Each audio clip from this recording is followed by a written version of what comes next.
Et les voici justement, les Léopards qui rentrent sur la pelouse avec un objectif en tête, aller chercher une 3e victoire de suite. Face à eux, des Burgiens en quête de confiance. QRM Bourg-en-Bresse-Péronnas, c'est la 23e journée de National.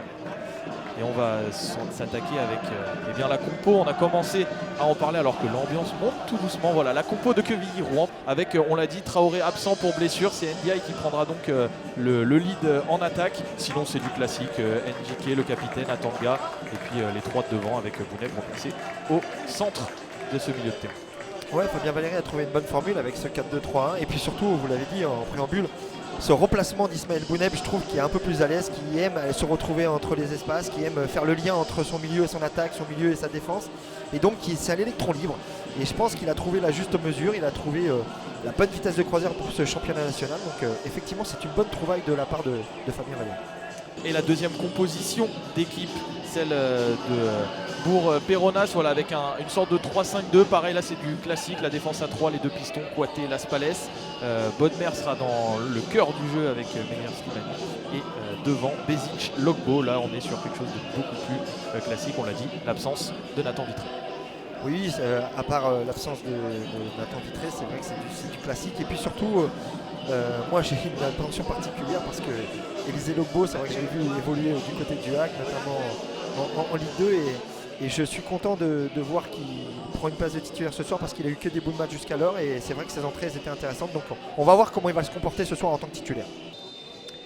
Les hommes de Fabien Valéry ont une mission, remporter une 2e victoire à domicile après celle obtenue il y a 2 semaines face à Concarneau. C'est la 23e journée du championnat national QRM Bourg-en-Bresse-Péronnas sur les antennes d'FFF TV. A terminé 5e du championnat national l'année dernière et que d'une année sur l'autre tu te fais piller parce que évidemment quand tu finis 5e tu as révélé des talents, tu as révélé des joueurs qui se sont exposés et qui méritent d'aller au-dessus ou d'aller chercher à l'étranger aussi.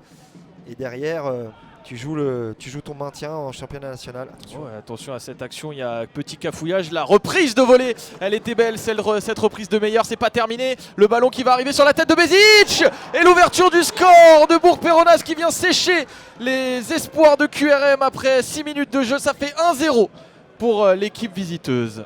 Ouais, on l'a dit, hein. Attention à pas trop jouer à la baballe, d'où la volonté de Fabien Valéry de ses hommes de mettre le ballon loin de sa zone de... Parce que là on voit c'est un ballon par Dieu, la récupération tout de suite, il se pose pas de question, pied droit avec un rebond mais Oparin s'oppose. Et puis là, sur un petit centre de Bezic, hein, c'est ça non? Et ça doit être du coup... C'est Mathéo Bodmer qui a centré. Qui adresse ce bon ballon. Et Bezic qui était en filou derrière Thérézin. Et puis qui n'a pas forcément tout de suite joué réellement.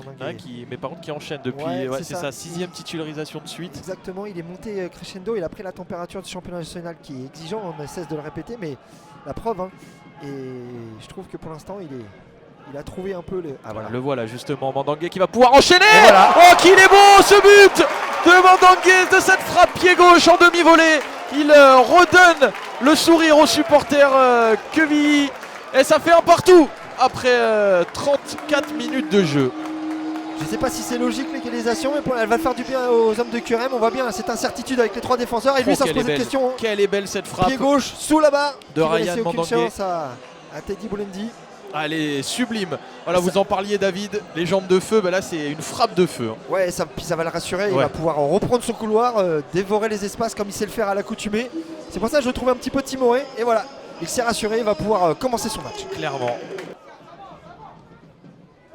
Allez, Mandangué.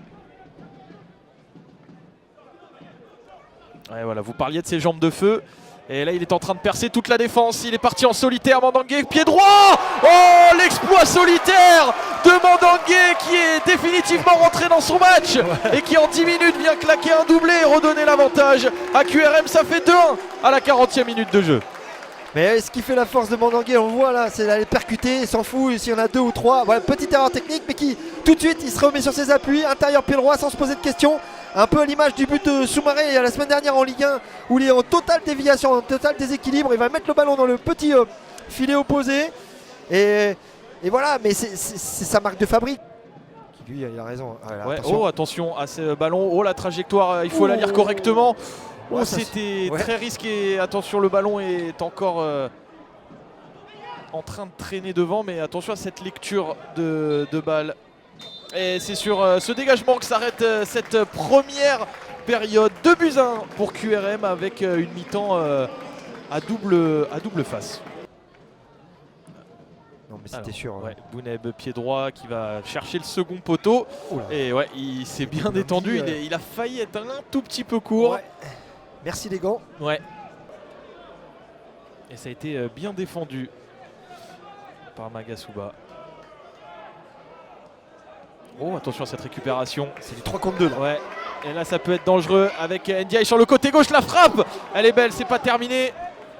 Il n'a pas pris la bonne décision. Il avait pris l'info par contre. Ouais. Mais pas la bonne exécution. Là, c'est bien joué. Ouais, ça, c'est bien fait. Par de Sidi. Cissé qui va rentrer dans l'axe, il va rentrer pied droit. Oh, la frappe elle est passée juste à côté du poteau gauche de Djoko. Il manquait un tout petit peu d'enroulé pour qu'elle finisse au fond comme Mandangué première mi-temps. Ouais, parce que là on est vraiment nous dans l'angle du champ de vision. Et là on voit bien tout de suite un peu à l'image de Mandangué en première mi-temps. Il vient défier les trois et hop, il a juste un petit peu enroulé. C'est dommage parce que ça paraît. Alors j'ai l'impression qu'il a mis coup du pied alors qu'il cherchait à enrouler. Ouais, c'est ça. Là, on voit ces deux lignes de 4. Ouais, clairement. Côté QRM. Allez, Kouaté sur le côté gauche, s'appliquer sur le centre. S'appliquer sur le centre et le ballon qui traîne. Est-ce qu'il va siffler? Il va siffler penalty. Le match est totalement relancé à moins d'1 minute de la fin du temps réglementaire. C'est Kembolo qui est venu se glisser dans la surface pour gratter. Je suis pas sûr, mais vu l'attitude de l'arbitre, il était plus proche que nous. On va voir là sur ce centre de Koité. Pas grand chose, j'ai l'impression. J'ai l'impression qu'il n'y a pas grand chose, mais c'est sifflé. Et Meyer qui a la balle d'égalisation. C'est sur qui la faute? C'est sur Kembolo. C'est sur Kembolo. L'entrant. Et les deux. Avec Cissé, ils ont quand même dynamiqué. Et Meyer face à Djoko. Meyer qui va tirer plein centre. Et Bourg-Péronas revient à 2 partout. Dans les derniers instants, le match est complètement relancé.